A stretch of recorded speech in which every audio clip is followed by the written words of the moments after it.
we gather here today to celebrate our second-year church anniversary, Agape Shalom Ministry. Today, we are honored to have a special guest with us. He is from Chaong, Quezon, Philippines, and graduated with Bachelor of Science in Nursing. He is a licensed nurse, and he is currently working and living in Bologna, Italy. He is the current Director of Christian Education Department in IAFB Europe, or International Assemblies of the Firstborn.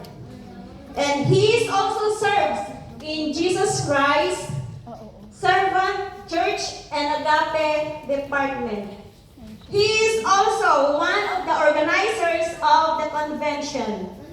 Pastor Gerard is a very kind and humble man of God.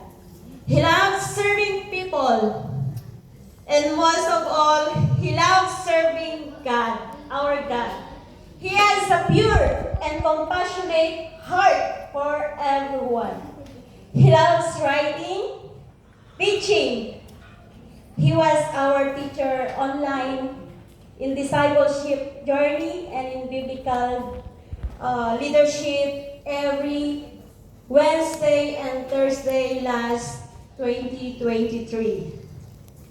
He loves taking pictures. He loves long drives. He loves doing mission, and he loves children. Pero single pa rin po siya. Still single and available. We are truly blessed to have him with us today to share the good news, the Word of God. Thank you everyone for being here today. Please join me. Let's give him a warm round of applause.